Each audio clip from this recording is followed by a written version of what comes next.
Chapter 9. Who Lights a New Star? On the second night, fearing that Anastasia would once again assign me her she-bear or concoct up some new device to keep me warm, I categorically refused to go to sleep at all unless she herself lay down beside me. I thought that as long as she was beside me, she wouldn't be up to any tricks. And I told her, quote, "You invited me as a guest, or so you say. In your home, I imagined there would be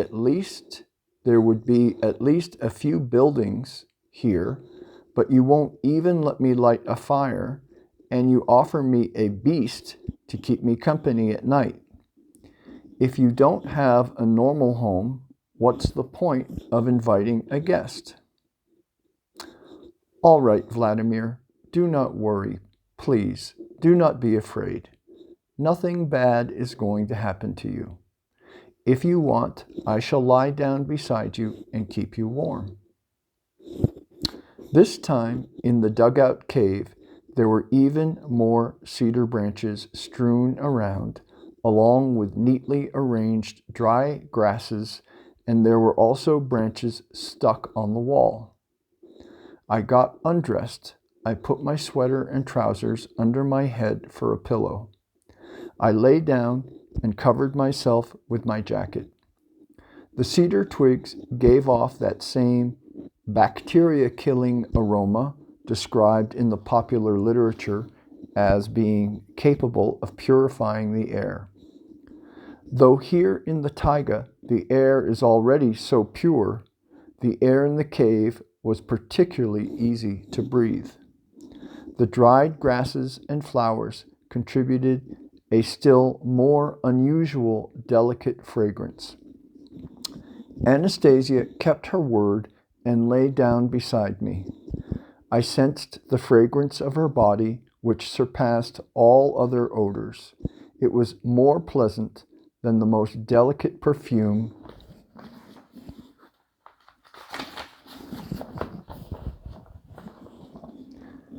I had ever sensed from a woman's body. But now I had no thought of wanting to possess her. After my attempt to do so on the way to the glade, which had resulted at the time in an attack of fear and loss of consciousness, I no longer felt aroused by fleshly desires even when I saw her naked. I lay down and dreamt of the son my wife never bore to me, and I thought, wouldn't it be wonderful if my son could be born by Anastasia? She is so healthy, sturdy, and beautiful. The child then, too, would be healthy. He would look like me, like her too, but more like me. He would be a strong and clever individual. He would know a lot. He would become talented and prosper. I imagined our infant son sucking at his mother's nipple and involuntarily put my hand on Anastasia's warm, supple breast. Immediately a shiver ran through my whole body and then dissipated at once. But it wasn't a shiver of fear, but something else extraordinarily pleasing. I didn't take my hand away, but only held my breath and waited for what might happen. Next thing I noticed was the feeling of the soft palm of her hand on mine. She did not push me away. I raised my head and began looking into Anastasia's marvelous face. The white twilight of the northern night made it seem even more attractive. I couldn't take my gaze off her. Her grayish blue eyes looked at me tenderly. I didn't restrain myself, but bent closer and quickly and carefully, with just the slightest touch, planted a kiss on her half-open lips. Once more, a pleasing shiver ran through my body. My face was enshrouded with the fragrance of her breath.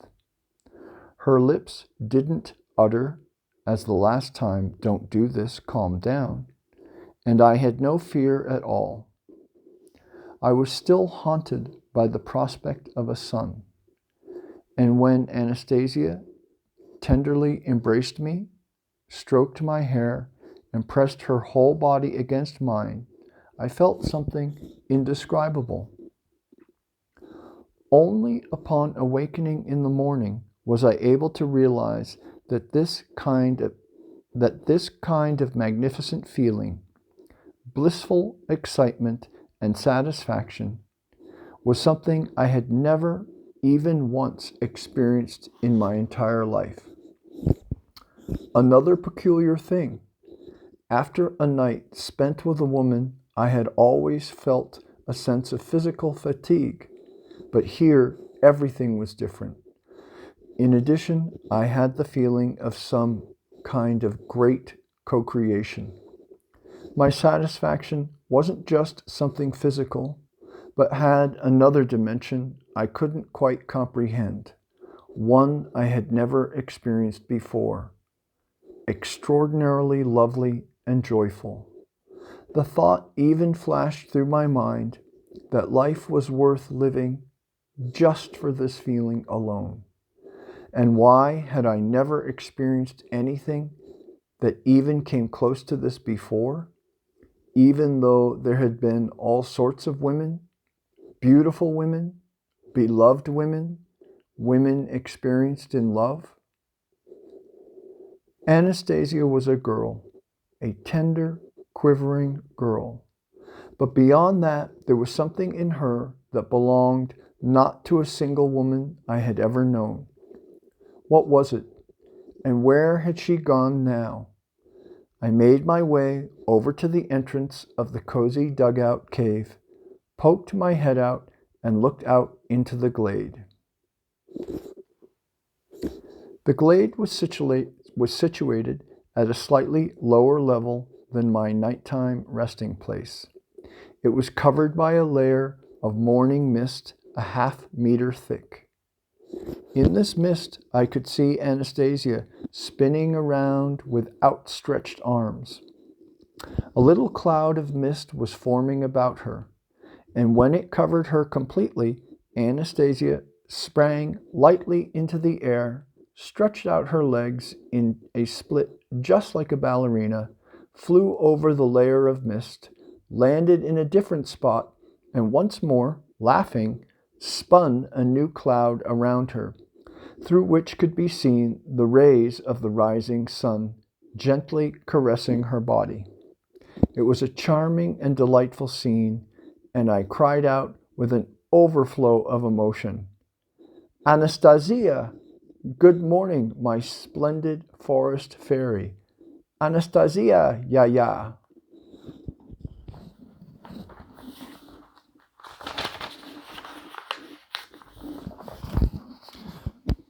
"Good morning, Vladimir," she joyfully called out in response.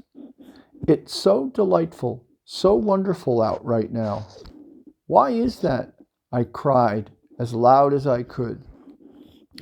Anastasia lifted up her hands toward the sun and began laughing with that happy, alluring laugh of hers, calling out to me and someone else besides, high above, in a sing-song voice, "Out of all beings in the universe, only man is given an experience like that.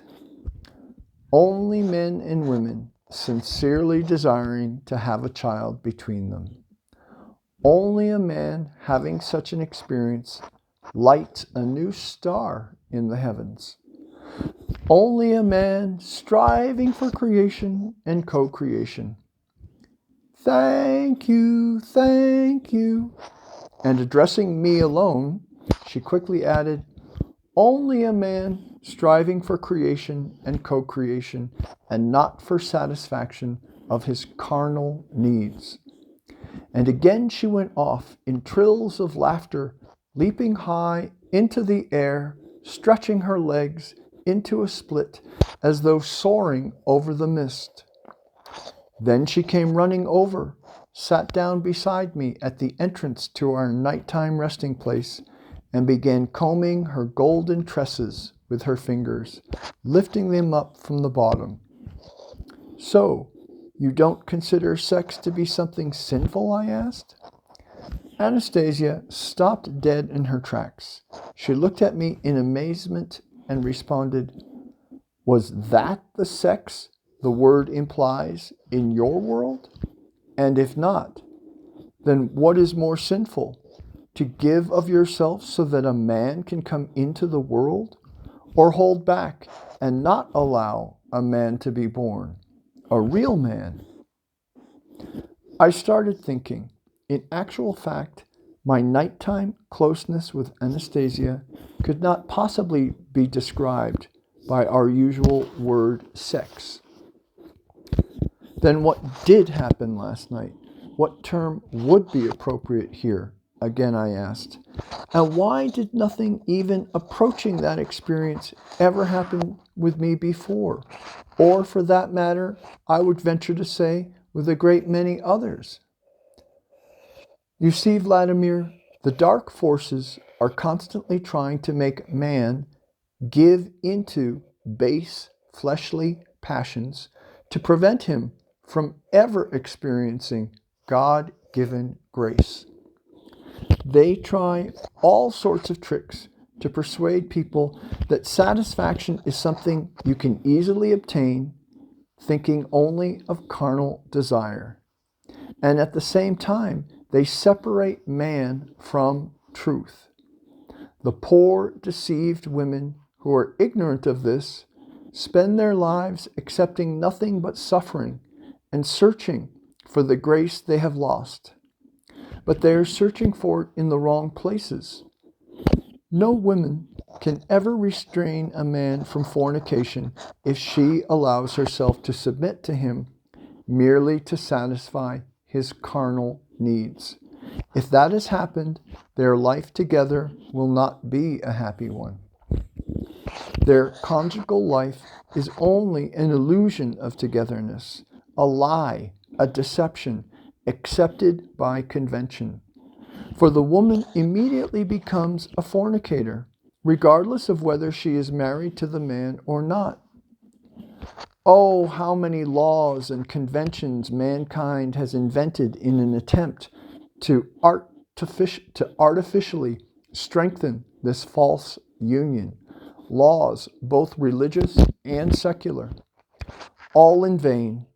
All they have done is caused people to play around, accommodate themselves, and create an impression that such a union exists. One's innermost thoughts invariably remain unchanged, subject to nobody and nothing. Christ Jesus saw this, and trying to counteract it, he said, "Anyone who looks at a woman lustfully has already committed adultery with her in his heart."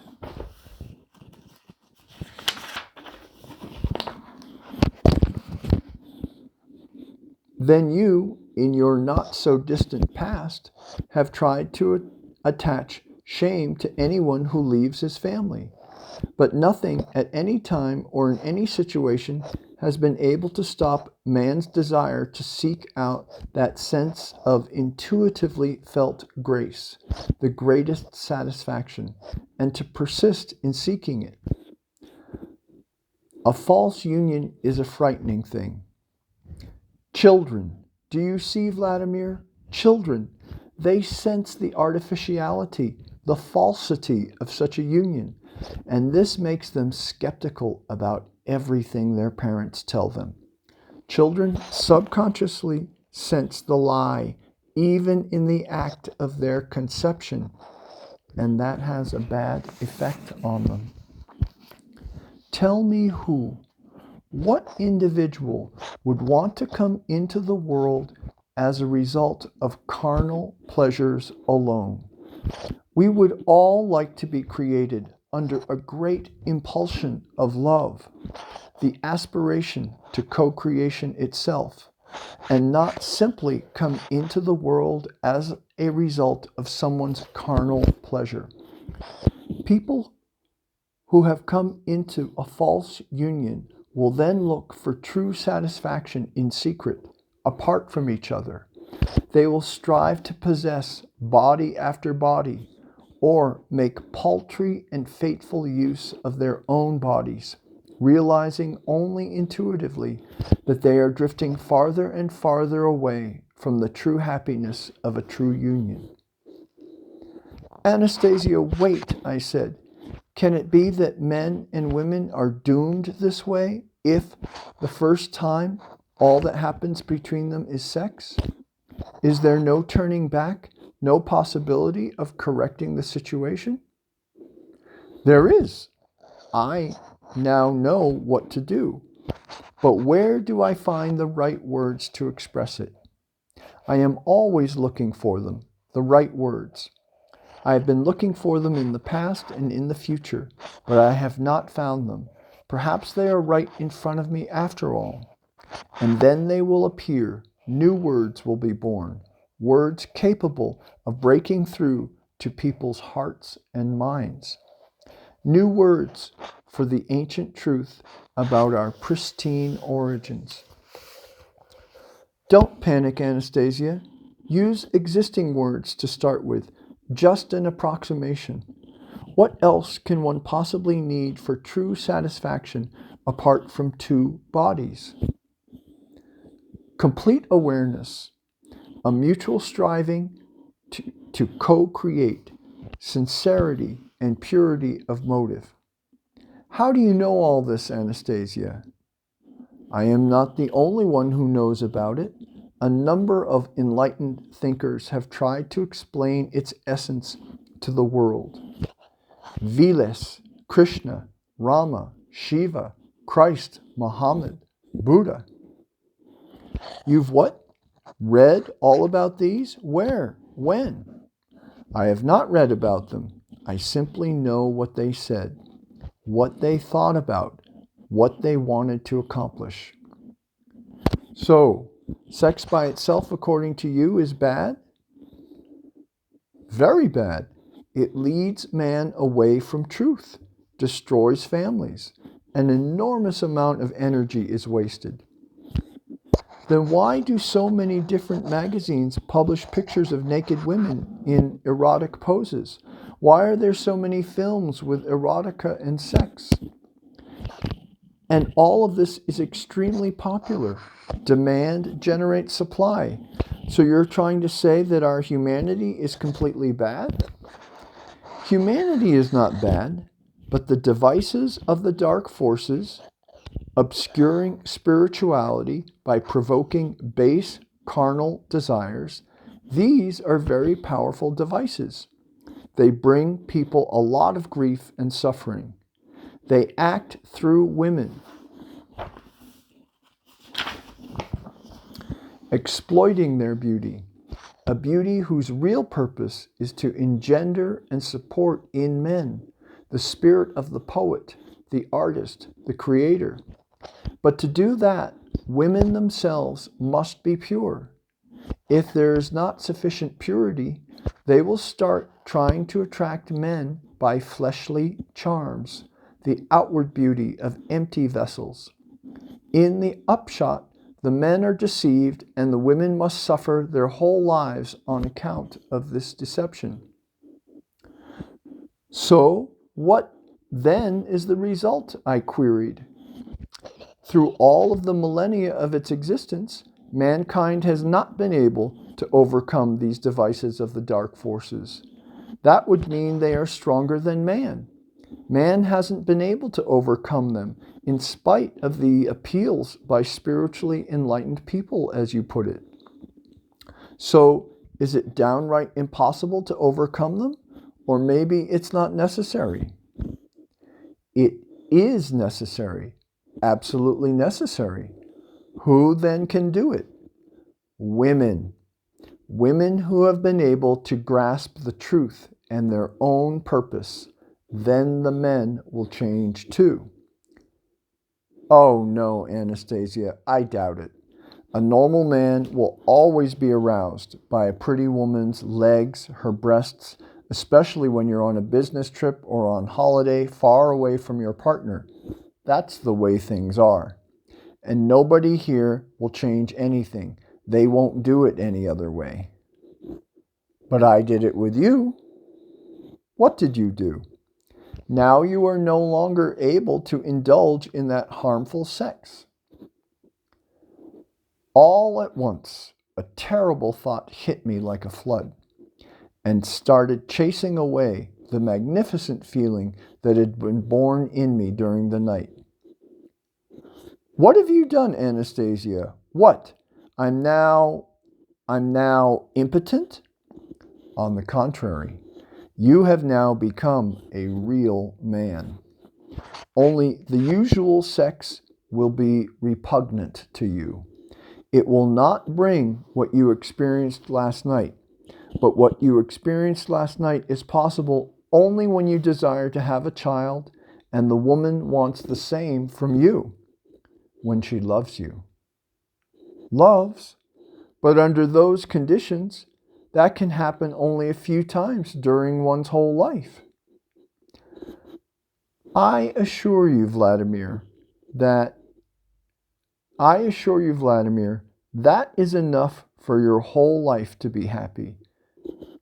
You will understand. Eventually you will feel the same way.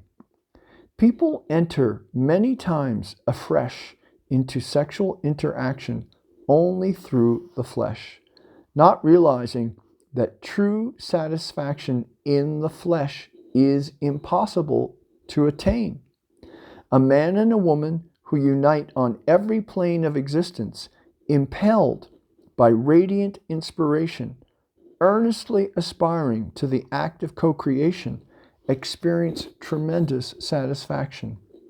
The Creator gave this experience to man alone.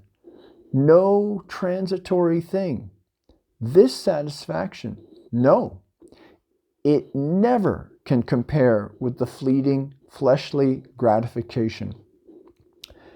As you cherish the feelings from it over time, all planes of being will, with influence, sublime, happify your life, and the woman too. A woman who can give birth to a creation in the Creator's own image and likeness, His design. Anastasia held out her hand toward me, trying to move closer. I quickly darted away from her into a corner of the cave and cried, "Out of my way!" She got up. I crawled outside and backed off from her a few steps. You have deprived me quite possibly of my chief pleasure in life. Everybody strives for it. Everybody thinks about it, only they don't talk about it out loud. They are illusions, Vladimir, those pleasures of yours. I have helped save you from a terrible, harmful, sinful appetite. Illusion or not, doesn't make any difference. It's a pleasure recognized by everyone. Don't even think of trying to save me from any other harmful appetites as you see them.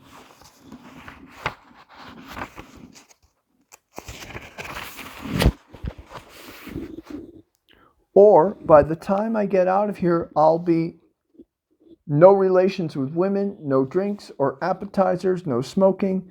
That's not something most people are accustomed to in normal life. But what good can there possibly be in drinking and smoking, in the senseless and harmful digestion of such a huge quantity of animal meat, when there are so many splendid plants created especially for man's nourishment? You go and feed yourself with plants if you like, but don't get in my way.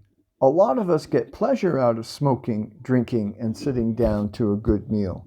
That's how we do things, do you understand? That's how. But everything you name is bad and harmful. Bad? Harmful? If guests come to celebrate at my place and they sit down at the table and I tell them, "Here are some nuts to gnaw on, have an apple, drink water, and don't smoke," now that would be bad. Is that the most important thing when you get together with friends? To sit right down at the table and drink and eat and smoke? Whether it's the most important thing or not is beside the point. That's how all people behave the world over. Some countries even have things like ritual dishes, roast turkey, for example. That is not accepted by everyone, even in your world. Maybe not by everyone, but I happen to live among normal people. Why do you consider the people around you to be the most normal? Because they're in the majority? That is not a good enough argument. It's not good enough for you because you will not listen to my explanations. My anger at Anastasia began to pass. I recalled hearing about medical prescriptions and sex therapists, and the thought came to me that if she had somehow injured me, the doctors would be able to fix it. I said, "Okay, Anastasia, let's make peace. I'm no longer angry at you. Thank you for the wonderful night. Only don't go try saving me from any more of my bad habits. As far as sex goes, I'll fix the situation with the help of our doctors and modern medicines. Let's go for a swim." I began heading for the lake, admiring the morning woods the morning woods. Just as my good mood was beginning to come back, well, there you go again. Walking behind me, she piped up, "Medicines and doctors will not help you now. To put everything back the way it was, they will have to erase your memory of everything that happened, everything you felt." Stunned, I stopped in my tracks. Then you put everything back the way it was. I can't do that either. Again, I was overwhelmed by a feeling of rampant rage and at the same time fear. You brazen! You poke your nose in where it doesn't belong and turn my life upside down. So, you played a nasty trick on me, and now you say you can't fix it? I did not play any nasty tricks. After all, you wanted a son so badly. But so many years had gone by, and you still did not have a son. And none of the women in your life would bear you a son. I also wanted a child by you, a son too. And that is something I can do. And why are you getting so concerned ahead of time that things are going to go badly for you? Maybe you will still come to understand. Please do not be afraid of me, Vladimir. I am certainly not trying to meddle with your mind. This happened all on its own. You got what you wanted. And I would very much like to save you from at least one more mortal sin. And what's that? Pride. You're a funny one. Your philosophy and lifestyle aren't human. What do you find in me so inhuman that it frightens you? You live alone all in the forest and communicate with plants and wild animals. Nobody in our society even comes close to that kind of life. How can that be, Vladimir? Why? Anastasia exclaimed, flustered. But what about your Dashniks? They too communicate with plants and animals, only not yet consciously, but they will understand one day. Many have already begun to understand. Oh, come on. Now she's a Dashnik. And this Ray of yours, you know a lot, but you don't read books. Sheer mysticism. I shall try to explain everything to you, Vladimir, only not all at once. I am trying, but I cannot find the right words, comprehensible words. Please believe me. All my abilities are inherent in every man. It is something man was given right from the start. Back in the days of our pristine origins, and everyone is capable of doing the same today. Nevertheless, People will certainly go back to their pristine origins. It will be a gradual process after the forces of light triumph. But what about your concert? You sang in all sorts of different voices.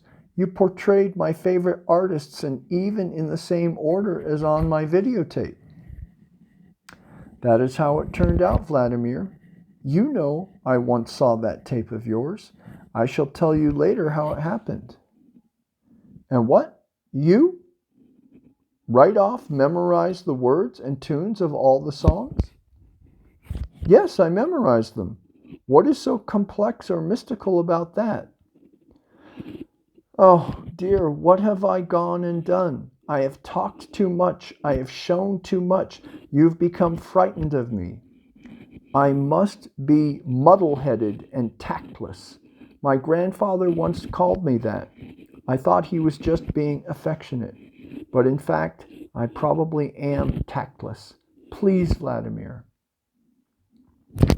Anastasia's voice betrayed a very human concern, and this was probably the reason that almost all my fear of her had now left me. My whole feelings were preoccupied with the prospect of my son. Okay, I'm no longer afraid. Only please try to be a bit more restrained.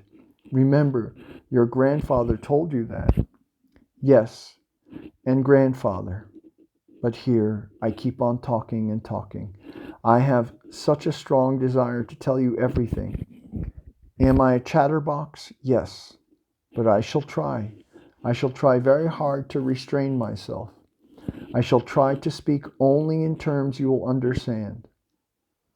So soon you'll be giving birth, Anastasia, I said. Of course, only it will not be on time. What do you mean it will not be on time?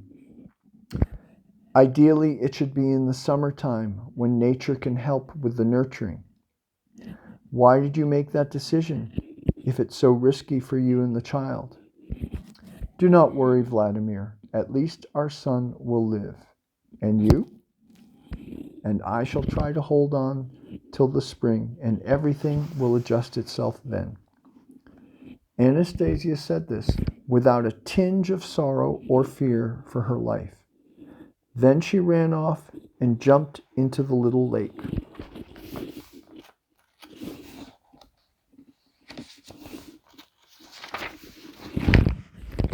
The spray of water in the sunlight took flight, just like fireworks, and landed on the smooth, mirror-like surface of the water. Some 30 seconds later, her body slowly began to break the surface.